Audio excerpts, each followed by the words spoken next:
He stood in the courtroom, heart pounding. All eyes were on him. Then Ethan said two words that shattered the case and left everyone speechless. But what happened next? No one saw coming. Let me tell you how it all began. Ethan Williams sat at the cold, polished defense table, his small hands clenched into tight fists on his lap. His legs barely touched the ground, and the oversized suit jacket he wore, borrowed from his father, hung loosely on his thin frame. His heart pounded painfully in his chest as he stole a glance at his father, Michael Williams, sitting beside him with a weary expression. Michael's dark hair was disheveled, and the shadows under his eyes betrayed the many sleepless nights he had endured since the charges were filed. The courtroom was packed. Rows of spectators, journalists, and curious onlookers filled the wooden benches behind the railing. The low hum of whispered speculation buzzed through the room, a dark undercurrent beneath the sterile atmosphere of the courtroom. The heavy oak doors at the back of the room stood closed, sealing everyone inside this place where lives were made or broken. Michael sat stiffly, his hands clasped together on the table in front of him. He avoided Ethan's gaze, not out of guilt, but out of fear. Fear that his son might see the deep well of uncertainty behind his eyes. Fear that Ethan would lose faith in him. Across the room, the prosecutor, Robert Cartwright, sat with a confident smirk. He was a tall man with silver-streaked hair and a calculating gaze that cut through the courtroom like a knife. He wore a crisp navy suit that looked like it had been tailored specifically to enhance the aura of authority he projected. Cartwright wasn't just a prosecutor, he was a predator. He had built his career on high-profile cases, tearing down corporate executives, corrupt officials, and anyone else who stood in the way of his relentless pursuit of success. Judge Edward Monroe presided over the trial, seated high on the raised bench at the front of the courtroom. His gavel lay motionless on the desk, but his sharp eyes followed everything. He was a man of few words, known for his harsh sentencing and intolerance for nonsense. His reputation alone was enough to make most defense attorneys lose sleep the night before a trial. "All rise," the bailiff called out. The room shuffled to attention as Judge Monroe entered, his black robe billowing behind him like a shadow. He settled into his seat and surveyed the room. "You may be seated," he said, his gravelly voice cutting through the tension. The trial was about to begin. Michael's lawyer, Jennifer Blake, sat next to him, adjusting her glasses and flipping through her notes. Jennifer was one of the top defense attorneys in the city. Her chestnut brown hair was pulled into a sharp bun, and her green eyes were intense and calculating. She was the kind of person who could take down a hostile witness with just one cutting remark. But right now, even Jennifer looked uneasy. "Jennifer," Ethan whispered. She leaned toward him. "Stay calm, Ethan. Just breathe." Ethan swallowed hard. His throat was dry, and the air in the courtroom felt thin. He didn't know how he had ended up here, sitting in a courtroom, his father's future hanging by a thread. Michael was charged with embezzling over $3 million from Patterson Financial, the company where he had worked for over 20 years. The prosecution claimed that Michael had set up false accounts, funneled funds into them, and then transferred the money offshore. The evidence was damning. Financial records, bank statements, and insider testimony all pointed directly at Michael. And yet, Ethan knew his father was innocent. He didn't know how. He just knew. The courtroom quieted as Cartwright stood and strode toward the jury box with the practiced ease of a man who had done this 1,000 times before. His expression was measured and calm, the kind of calm that unnerved people because it hid the storm beneath. "Ladies and gentlemen of the jury," Cartwright began, his tone sharp yet polished. "This case is not complicated. The defendant, Michael Williams, is accused of stealing over $3 million from his company, money that was meant for retirement funds, employee benefits, and hard-earned pensions. He paced slowly, pausing for effect. That money is gone. And who's responsible? He turned and pointed directly at Michael. This man. Michael tensed beside Ethan. Ethan's heart raced, his eyes flashing toward his father's trembling hands. Cartwright continued. Michael Williams betrayed the trust of his company, his colleagues, and the hard-working employees who depended on that money. The evidence will show that Mr. Williams created a network of shell accounts and offshore holdings designed to hide the stolen funds. Ethan's fists tightened. He could feel the heat rising in his face. Don't look at him, Jennifer whispered. Ethan's gaze snapped back to Cartwright, who smiled thinly. You will see the evidence, documents, transfers, and financial records, all of which point to the same conclusion. Michael Williams stole that money. And now we are here to make sure justice is served. Cartwright turned toward the jury, his expression darkening. Ladies and gentlemen, this is a man who thought he could take advantage of the system, a man who betrayed the people who trusted him, and he deserves to pay the price. Objection, Jennifer said, standing. Speculation. Judge Monroe's gaze sharpened. Sustained. Stick to the facts, Mr. Cartwright. Cartwright offered a smug smile. The facts will speak for themselves. He walked back toward his table. The prosecution rests.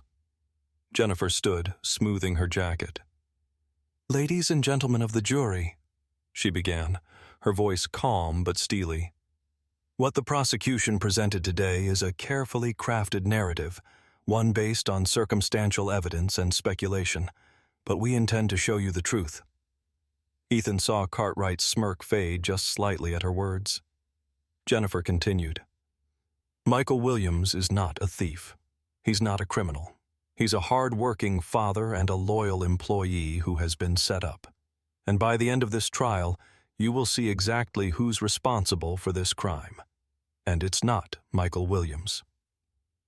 Cartwright's gaze darkened. That's a promise. Judge Monroe cleared his throat. We'll take a 15-minute recess before proceeding with the next witness. The sound of shuffling feet and murmurs filled the air as the jury filed out. Michael leaned back in his chair, exhaling shakily. Ethan stared at the polished surface of the table, his thoughts spinning. He remembered the night he heard his father on the phone. That single name. Patterson. The name meant something. Ethan? Jennifer's hand rested lightly on his shoulder. You okay? Ethan looked up at her. Patterson, he whispered. Jennifer frowned. What? I heard my dad say that name on the phone the night before this all started. Ethan's eyes sharpened. Patterson's involved. Jennifer's eyes narrowed. Are you sure? Yes. She sat down slowly. That's interesting. Ethan's mind raced. Patterson was a senior executive at the firm, someone with access to the same accounts his father supposedly embezzled from. Cartwright was too confident, too certain of his evidence. What if he was covering for someone? Ethan sat back, his heart still racing. He didn't know how yet, but he was going to figure it out, and he was going to save his father. Judge Monroe returned to his seat, tapping his gavel. Court is now back in session. Ethan's fists tightened. This wasn't over, not even close. Ethan sat stiffly at the defense table, his hands gripping the edge so tightly that his knuckles turned white. The courtroom felt colder today, as if the air conditioning had been cranked up to the maximum. Or maybe it was just the atmosphere, the heavy tension pressing down on everyone in the room. The trial had been going on for days now, and things weren't looking good for his father. Michael Williams sat next to him, his face pale and worn. His suit hung loosely on his frame. He had lost weight since the trial started. His dark brown hair was unkempt, and the lines around his mouth were deeper than they had been even a week ago. He looked like a man already resigned to his fate. Jennifer Blake stood at the defense table, her notepad in hand. Her usually sharp, composed demeanor was beginning to crack at the edges. She had fought hard in the courtroom, but the prosecution's case was airtight. Every piece of evidence pointed to Michael's guilt. The bank transfers, the signed documents, the testimony from financial experts. But Ethan knew it was wrong. It was all wrong. He had overheard the name Patterson on the phone that night. His father had spoken in hushed tones, clearly distressed. Patterson was somehow involved. Ethan was sure of it, but no one else seemed to see the connection. Ethan glanced at the prosecution table. Robert Cartwright sat with his usual air of superiority, his back straight, his face a mask of cold confidence. His assistant leaned in and whispered something to him, and Cartwright smiled. That smug smile made Ethan's blood boil. Cartwright was so sure of himself, so sure that his case was airtight. Jennifer leaned toward Michael and whispered, "We need to challenge the paper trail, if we can show a discrepancy." "It won't work," Michael said, his voice flat. Jennifer's mouth pressed into a thin line. Ethan's eyes darted toward Cartwright. He was too calm, too confident. And he had tensed the moment Jennifer mentioned Patterson's name during cross-examination yesterday. Ethan had caught the flicker of recognition in Cartwright's eyes. That's when Ethan knew. Cartwright was hiding something. He sat forward. "Jennifer." She barely glanced at him. "Not now, Ethan." "Ask about Patterson." Jennifer's head turned slightly toward him. "What?"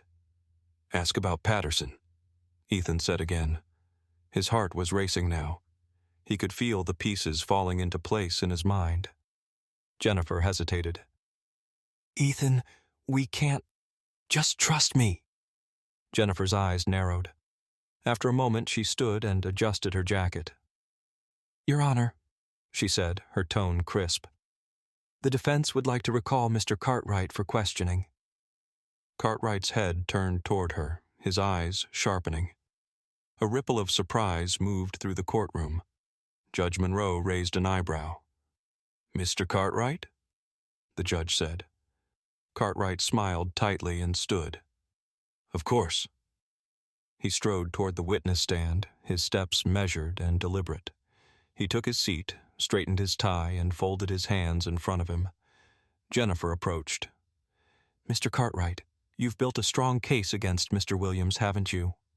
"I've presented the facts, yes," Cartwright said coolly.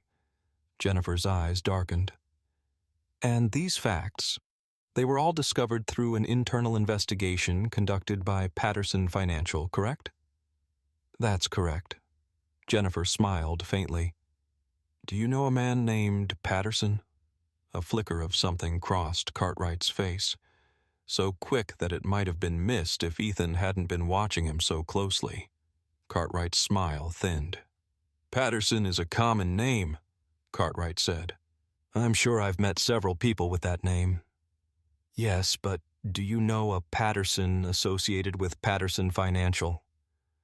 "I don't see how that's relevant," Cartwright replied. Jennifer stepped closer. "Answer the question, Mr. Cartwright." Cartwright's jaw tightened. "Yes, I know Patterson." "I know. And what is his connection to this case?" Cartwright's eyes narrowed. "Objection!" he barked, turning toward the judge. "Relevance." "Overruled," Judge Monroe said. "Answer the question." Cartwright's nostrils flared. "Patterson was a senior executive at the firm." Jennifer's eyes sharpened. "Was?" Cartwright's lips pressed together. "He resigned last year." "And why would that be?" "I don't know." Jennifer's gaze didn't waver. "Are you sure?" Cartwright's face twisted. "I fail to see how this line of questioning is relevant to the charges against Mr. Williams." Jennifer's voice hardened. "Maybe because Patterson's resignation happened right after the money was stolen?" Cartwright's smile vanished. A murmur spread through the courtroom. Jennifer's eyes narrowed. "Mr. Cartwright, Did you know that the missing funds were deposited into an offshore account in the Cayman Islands under the name Patterson Holdings? Cartwright's hand twitched. His face paled slightly. "I've never heard of that," he said, but his voice was suddenly strained. Jennifer pulled a document from her folder and handed it to the bailiff. The bailiff brought it to the judge. "This is a record of the transaction," Jennifer said. "It shows that the money was transferred from a shell account directly linked to Patterson Holdings, a company owned by Richard Patterson." Cartwright's lips parted. "And here's the interesting part," Jennifer continued. "The person who authorized the transfer was not Michael Williams." Cartwright's hands tightened on the arms of the witness chair. "The authorization was signed by Patterson himself." The courtroom erupted. The sound of whispers, gasps, and the rustling of papers filled the air. Cartwright's face twisted in barely concealed rage. That's impossible!" Judge Monroe banged his gavel. "Order!" Jennifer's gaze was locked on Cartwright. "Mr. Cartwright, would you like to explain why Patterson Holdings is involved in this case?" Cartwright's mouth opened, but no sound came out. His eyes darted toward the back of the room, toward a man in a dark suit sitting quietly in the last row. Ethan followed his gaze. "Patterson." Cartwright's breathing quickened. "I have nothing more to say." Jennifer leaned closer. "I think you have a lot to say." Ethan's pulse hammered in his ears. He could see it now. Patterson and Cartwright had orchestrated this together. They had framed his father to cover their own tracks. And now the truth was starting to unravel. Ethan's hands curled into fists. His father wasn't guilty. But there was still one more piece missing. Jennifer stepped back. "No further questions." Cartwright stood abruptly. He smoothed his jacket, though his hand trembled slightly. The judge's gaze was cold. "We will adjourn until tomorrow. Court is dismissed." The sound of the gavel echoed through the room as the crowd rose from their seats. Cartwright brushed past Ethan on his way out. He leaned down slightly and whispered into Ethan's ear. "You've got guts, kid," he said softly. "But you have no idea what you've just started." Ethan's eyes flashed. "We'll see about that." As Cartwright walked away, Ethan turned toward his father. Michael's eyes were wide. Ethan sat down next to him and whispered, "We're going to win." Michael's gaze softened. He nodded slowly. But deep down, Ethan knew this wasn't over. Not yet.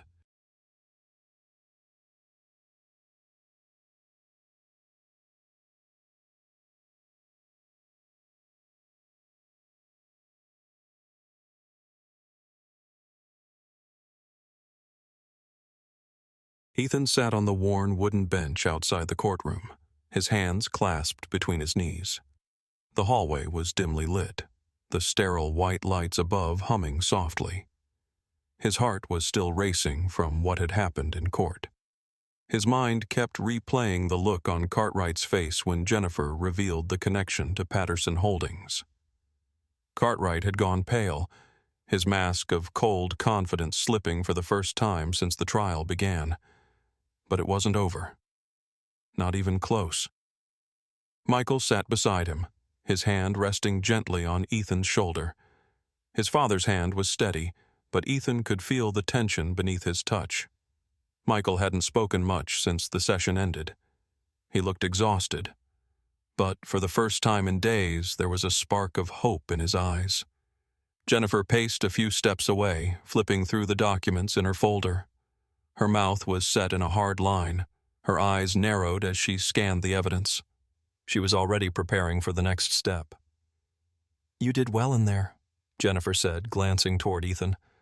"I just said what I knew," Ethan replied. "You put Cartwright on the defensive," Jennifer said. "That's more than most people ever manage." Ethan's fists tightened. "Because he's guilty." Jennifer nodded. "Yes, but proving it is another thing." The heavy oak doors to the courtroom creaked open. Cartwright stepped out, his dark gray suit still crisp despite the heat of the lights inside the courtroom. His expression was cold and controlled, but Ethan saw the slight twitch in his jaw, the tension in his shoulders. Cartwright's eyes swept the hallway until they landed on Ethan. A slow smile curled across his lips. Ethan's chest tightened. Cartwright started toward them. Jennifer straightened, her expression sharpening. "What do you want, Cartwright?" Cartwright ignored her. He stopped in front of Ethan and crouched down to eye level. His gaze was sharp and piercing. "You've got a mouth on you, kid," Cartwright said, his voice low. Ethan's jaw tightened. He didn't flinch. "I know what you're doing," Ethan said evenly. Cartwright chuckled. "Oh, really? You and Patterson set this up. My dad's innocent and you know it." Cartwright's smile faded. "Careful." Ethan's pulse hammered. "Or what?" Cartwright's eyes darkened. "You think this is a game? This isn't some high school drama. You're playing in the real world now. And people like Patterson, people like me, we don't lose." Jennifer stepped forward. "Back off." Cartwright's smile returned, but it didn't reach his eyes. His gaze remained locked on Ethan. "You're smart," Cartwright said, "but you don't understand the rules yet." "You framed my dad," Ethan said. His voice was steady, strong. "And I'm going to prove it." Cartwright's smile disappeared entirely. His eyes sharpened. "You don't want to do that." Ethan's stomach turned cold. "Why not?" "Because people who get too close to the truth tend to disappear." Ethan's breath hitched. Jennifer stepped between them. "Enough." Cartwright stood, straightening his jacket. He adjusted his tie, his eyes flashing toward Jennifer. "I hope you know what you're doing, Blake. Dragging a kid into this mess." Jennifer's gaze didn't waver. "I know exactly what I'm doing." Cartwright's expression darkened. "We'll see." He turned and walked away, his footsteps echoing down the hall. Ethan let out a shaky breath. His chest was tight. His hands were trembling. Jennifer crouched in front of him. "Hey." Ethan's eyes darted toward her. "Are you okay?" He shook his head. "He's going to come after us, isn't he?" Jennifer's lips pressed together. "He's scared now. That makes him dangerous." Michael leaned forward. His face was pale, but his voice was steady. "Maybe we should drop this." Ethan's head whipped toward him. "No." Michael's eyes darkened. "Ethan, no!" Ethan stood up, his fists trembling at his sides. "They set you up. They're trying to ruin your life. I'm not letting them get away with it." Michael's hand tightened on Ethan's arm. "You could get hurt." Ethan's eyes burned. "I don't care." Jennifer stood. "Ethan, I'm not backing down." Ethan's voice was hard now. His fear had twisted into something else. Anger. "Cartwright thinks he can scare us? Let him try." Michael's gaze was heavy. "And what if it gets worse?" Ethan's expression hardened. "Then we fight harder." Jennifer watched him carefully. After a moment, she smiled faintly. "You're a lot braver than most adults I know." "He's going to try to bury this," Ethan said. "Cartwright won't let this go without a fight." Jennifer nodded. "That's why we need more evidence." Ethan's pulse quickened. "Patterson." Jennifer's eyes sharpened. "Exactly." "Cartwright looked at him when you mentioned the offshore account," Ethan said. "He was nervous." Jennifer's expression darkened. "Because Patterson is involved." Ethan's eyes narrowed. "Then we find Patterson." Jennifer smiled faintly. "I think it's time we pay him a visit." Michael's eyes widened. "What? No." "Dad, we have to," Ethan said. Michael shook his head. Ethan, this isn't a movie. Patterson isn't just going to sit down and confess because we ask him nicely. No, Ethan said, but maybe we can make him slip. Jennifer's smile grew. I like how you think. Michael's gaze hardened. If you're going after Patterson, I'm coming with you. No, Jennifer said firmly. If Patterson sees you, it could tip him off. Ethan and I will handle this. Michael's mouth tightened. He's my son. And I'll protect him, Jennifer said. Her tone left no room for argument. Michael exhaled slowly. You're playing with fire. Jennifer's smile faded. I know. Ethan's heart was pounding now, not with fear, but with anticipation. His mind was already working through the next step. If Patterson was involved, they needed to find him and figure out how he was connected to the stolen money. Jennifer stepped toward Ethan. You sure you're up for this? Ethan's jaw tightened. Yes. Jennifer smiled. Good. Then let's go hunting. As they turned toward the exit, Ethan glanced down the hallway. Cartwright stood at the far end, half hidden in the shadows. His gaze followed them as they walked away. Cartwright's eyes narrowed. His mouth curled into a thin smile, and for the first time Ethan wasn't afraid. He was ready. Ethan sat on the edge of the worn leather seat in Jennifer's car, his heart hammering against his ribs. Rain streaked the windows in thin rivulets, blurring the view of the high-rise building across the street. The building was cold and imposing, a steel and glass monolith stretching into the gray sky. On the 15th floor sat Richard Patterson's office, the man who held the key to his father's freedom. Jennifer sat in the driver's seat, her hands resting on the steering wheel, her knuckles white from how tightly she was gripping it. She was staring at the building with a hard, focused expression. You don't have to do this, Michael had told her when they left the courthouse. But Jennifer had simply smiled and said, Yes, I do. Ethan's leg bounced nervously.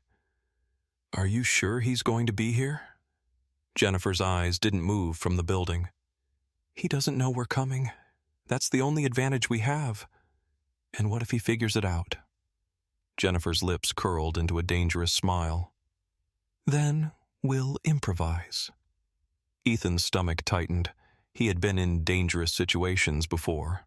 Bullies at school, near fights in the parking lot, even a close call with a speeding car once. But this was different. This wasn't just about him. This was about his father's life. Patterson held the answer. He was the key to everything. But Cartwright was protecting him. And that meant whatever Patterson knew, it was dangerous. Jennifer pulled out her phone and checked the time. We have 10 minutes before his meeting with the board. So we just walk in? Ethan asked. Jennifer smiled faintly. Sometimes the simplest plan is the best one. Ethan's palms were sweating. And what if he refuses to talk? Then we make him talk, Jennifer said. Her tone was sharp and unforgiving. Don't worry, I know how to push buttons. Ethan nodded, though his chest felt tight. Jennifer opened the door and stepped into the rain. Ethan followed, his hoodie pulled up over his head. They crossed the street and entered the lobby of the high-rise, shaking the rain from their clothes. A tall security guard behind the front desk looked up. Can I help you? Jennifer's smile was bright and professional. We have a meeting with Mr. Patterson. Names? Jennifer Blake and Ethan Williams. The guard's eyes darkened. I don't see you on the list. Jennifer's smile widened. That's funny, because I'm pretty sure Mr. Patterson wouldn't appreciate being interrupted during a very sensitive legal discussion. The guard hesitated. Jennifer's smile sharpened. Or we could just call him directly and tell him you're keeping his lawyer waiting. The guard's mouth thinned. He picked up the phone. After a brief, tense conversation, he hung up and nodded toward the elevator. 15th floor. He'll see you. Jennifer winked at Ethan. See? Easy. They rode the elevator in silence. The walls were mirrored, reflecting their tense expressions back at them. Jennifer stood tall and confident, her eyes cold and calculating. Ethan's hands were stuffed into the pockets of his hoodie, but his fists were clenched. His father's life depended on this. He couldn't afford to screw it up. The elevator doors opened with a soft chime. Jennifer stepped out first, leading the way down a long, quiet hallway lined with frosted glass offices. At the end of the hall, a sleek wooden door with Richard Patterson, CEO, etched into the metal plaque stood slightly ajar. Jennifer knocked once and opened the door without waiting for a response. Inside, Richard Patterson sat behind a massive oak desk, his dark suit crisp, his silver hair neatly combed back. He was in his early 60s, but his eyes were sharp and cold. He was on the phone, but when he saw Jennifer and Ethan, he slowly placed the receiver down. "Jennifer Blake," Patterson said smoothly. His voice was deep and steady. "To what do I owe the pleasure?" Jennifer smiled thinly. "We need to talk." Patterson's eyes slid toward Ethan. "And you must be Ethan." Ethan's jaw tightened. Patterson gestured toward the chairs in front of his desk. "Please, sit." Jennifer remained standing. "We'll stand." Patterson's smile faded. "Suit yourself." Jennifer's expression hardened. "You framed Michael Williams." Patterson raised an eyebrow. "Is that a fact?" "We have proof," Jennifer said, pulling a folder from her bag and tossing it onto the desk.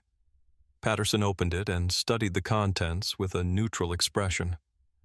"An offshore account linked to Patterson Holdings," Jennifer said.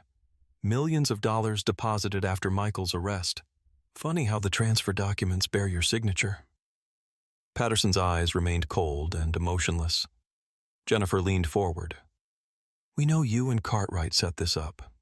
You needed a scapegoat, and Michael was an easy target." Patterson closed the folder slowly. "And what exactly do you think you're going to do with this?" "Take it to the police," Jennifer said. "Turn you and Cartwright over for conspiracy and fraud." Patterson smiled faintly. "You won't get that far." Jennifer's eyes narrowed. "Watch me." Patterson's smile widened. "And what if I told you Cartwright isn't the only one protecting me?" Jennifer's expression sharpened. "What are you talking about?" Patterson steepled his fingers. "You think Cartwright did this on his own?" "Please. Cartwright is a pawn. A useful one, but a pawn nonetheless." Jennifer's mouth tightened. "You want to know why this is happening?" Patterson's gaze darkened. "It's bigger than Cartwright. Bigger than me. And if you push too hard, if you keep digging, you won't like what you find." Ethan's fists clenched. "You framed my dad." "And?" Patterson said, his tone chillingly calm. "What are you going to do about it?" "That's enough," Jennifer said. Patterson's eyes glittered. "You're playing with fire." Jennifer smiled faintly. "I'm not afraid of fire." She pulled Ethan toward the door. Patterson's voice followed them as they left the office. "You think you've won something here?" he said. "You haven't even scratched the surface." Ethan's heart raced. Jennifer's hand tightened on his shoulder. "Ready to get your hands dirty?" Jennifer smiled. "Good, because things are about to get messy." Ethan's pulse hammered in his ears. The stakes had just been raised. And now there was no turning back. The courtroom was electric with tension.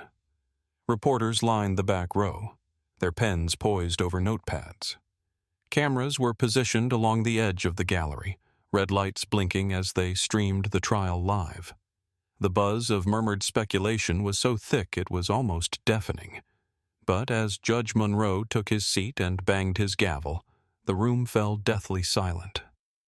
Ethan sat at the defense table, his heart pounding so hard it felt like it might burst from his chest. His hands were clenched into tight fists on his lap. His father, Michael Williams, sat beside him, his face pale and drawn but his back straight. Jennifer Blake sat on the other side, a calm expression on her face, but Ethan could see the tension in her jaw, the flicker of ice in her eyes. This was it. Cartwright sat across from them at the prosecution table. He looked calm, his hands folded neatly in front of him. But Ethan could see the tightness around his mouth, the slight tremor in his hand when he reached for his pen. Patterson's name had already been exposed in court. The offshore accounts linked to him, the forged signatures, the money trail leading directly to Patterson Holdings. Jennifer had delivered the evidence like a precision strike, stripping away Cartwright's confidence one layer at a time. But Cartwright wasn't done yet. He still had cards left to play. Ethan could feel it. Judge Monroe's deep voice filled the room. "Mr. Cartwright, do you wish to cross-examine the witness?" Cartwright stood slowly. His expression was sharp and calculating. "Yes, Your Honor." Ethan watched as Cartwright strode toward the witness stand, where Jennifer had just finished questioning one of the key financial analysts from Patterson Financial. Cartwright adjusted his tie and turned toward the jury, his expression composed. "Ladies and gentlemen, I understand how this must look. A large amount of money, questionable documentation, suspicious transfers. It paints an ugly picture.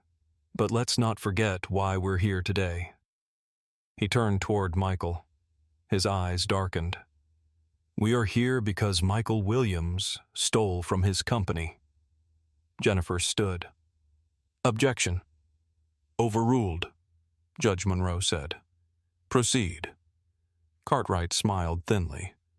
"It's easy to throw around allegations when the facts are complicated. Offshore accounts, unverified signatures, conveniently discovered after the trial began. Perhaps the defense should consider how unlikely it is that such crucial evidence was only uncovered at the last minute." He turned toward the jury, his tone softening. "Or maybe we should consider the possibility that this is a distraction, a smokescreen designed to confuse you and protect the guilty party."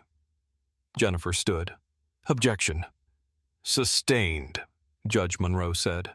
"Stick to the facts, Mr. Cartwright." Cartwright's smile sharpened. "Of course."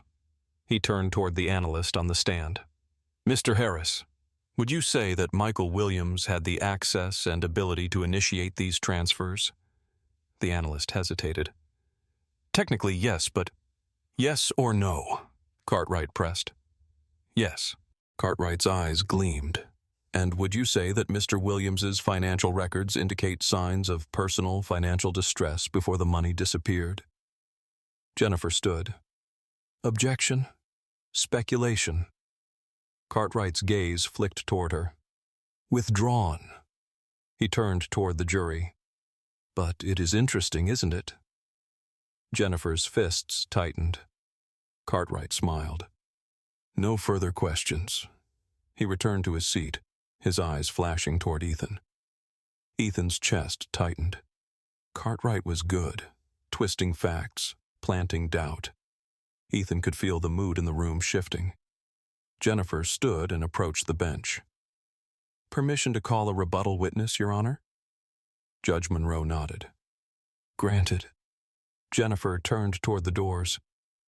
"Defense calls Ethan Williams." Ethan's heart stopped. Michael's head turned sharply. "No." Jennifer's hand touched Ethan's shoulder. "Trust me." Michael's face twisted. "He's just a kid."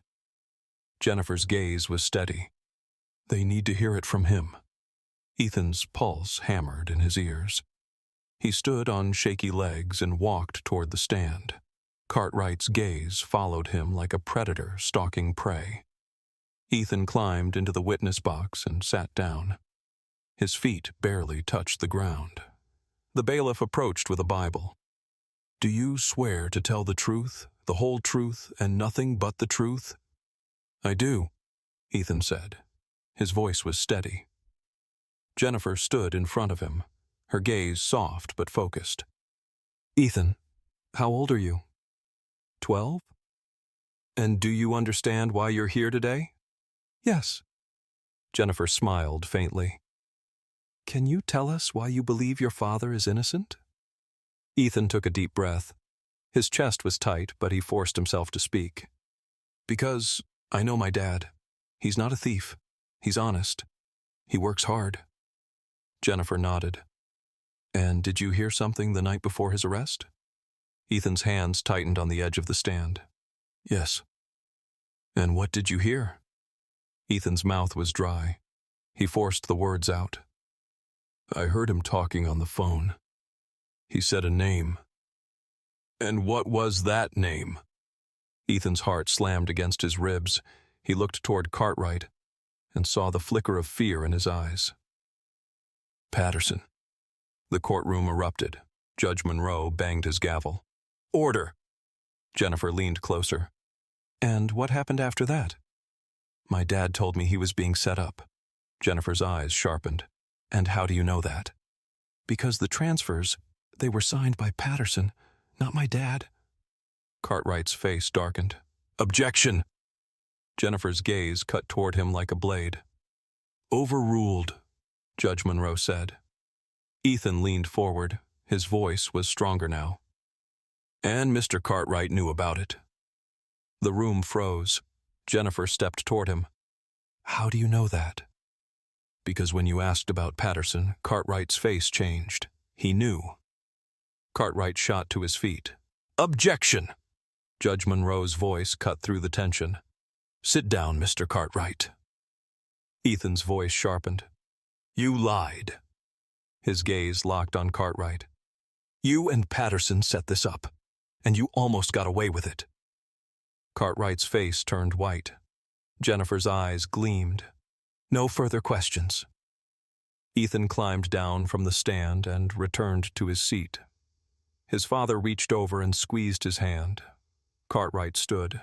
His hands were trembling. Your Honor, this is outrageous. Judge Monroe's gaze sharpened. I've heard enough. He slammed his gavel down. Court is adjourned until further review of the new evidence. Cartwright's mouth opened, but no sound came out. 2 bailiffs approached him. Mr. Cartwright, you are under arrest for conspiracy and obstruction of justice. Cartwright stumbled backward. This is a mistake. Ethan watched as the cuffs were locked around Cartwright's wrists. Cartwright's eyes flicked toward him, and Ethan saw pure, cold hatred beneath the surface. Judge Monroe's gaze softened as he turned toward Ethan. You're very brave, son. Ethan smiled faintly. Michael knelt in front of him and pulled him into a tight hug. You saved me, Michael whispered. Ethan's heart felt lighter than it had in weeks. I knew you didn't do it, Ethan said. Michael's arms tightened. I'm proud of you. Ethan smiled. For the first time, he felt like he could breathe. Justice had been delivered, and it had all started with just 2 words. Prove it. The sun was bright and warm against Ethan's face as he stepped out of the courthouse, but the weight of the last few weeks still clung to his chest. His father, Michael Williams, stood beside him, looking more alive than Ethan had seen him in months. His shoulders were no longer slumped under the crushing pressure of the trial. His eyes were clearer, and his smile, though small, was real. A crowd of reporters and spectators was gathered near the courthouse steps, cameras clicking and microphones thrust toward them. Ethan could hear the rapid-fire questions from the journalists. Mr. Williams, how do you feel about the verdict? Ethan, what made you speak up in court? Jennifer, what's next for the prosecution? Jennifer Blake stood on Michael's other side, her expression calm and focused despite the chaos surrounding them. Her dark green eyes cut through the crowd, and when she spoke, her voice was sharp and clear. My client has been fully cleared of all charges, Jennifer said into the cluster of microphones. Mr. Williams was framed by Robert Cartwright and Richard Patterson in an elaborate scheme to cover up millions of dollars in financial fraud. Thanks to the bravery of Ethan Williams, the truth was uncovered, and justice has been served. Michael's hand tightened around Ethan's shoulder. Ethan could feel the tension beneath his father's grip, even though the worst was over. "How does it feel to be free, Mr. Williams?" a reporter shouted. Michael's gaze softened as he looked down at Ethan. "I owe everything to my son." A ripple of murmurs and camera flashes followed that statement. Ethan's cheeks flushed, but he didn't pull away from his father's side. A reporter turned toward Ethan. "How did you know the truth, Ethan? What made you speak up?" Ethan's mouth opened, but he hesitated. He wasn't sure how to explain it. How do you explain knowing the truth when the whole world tells you you're wrong? How do you explain the way your gut screams when something isn't right? He glanced toward Jennifer. She nodded slightly, encouraging him to speak. "I just knew my dad didn't do it," Ethan said. His voice was steady. "And when I heard the name Patterson, it all made sense. How did you have the courage to stand up in court?" Ethan's eyes sharpened. "Because it was the right thing to do." Another round of flashes erupted. Jennifer touched his shoulder lightly. "That's enough for now," she said smoothly. "No more questions." Jennifer and Michael began steering Ethan down the courthouse steps. As they reached the sidewalk, a black SUV pulled up. Jennifer opened the back door and gestured toward Ethan and Michael. "Come on. Let's get out of here before they ask for a follow-up interview." Michael climbed into the back seat first. Ethan followed. Jennifer shut the door behind them and slid into the front passenger seat. As the SUV pulled away from the courthouse, Ethan finally exhaled. His hands were still trembling, his pulse still racing from the adrenaline of the trial. His eyes were drawn to the courthouse, disappearing in the distance. "It's over," Michael said softly. Ethan's chest tightened. "Is it?"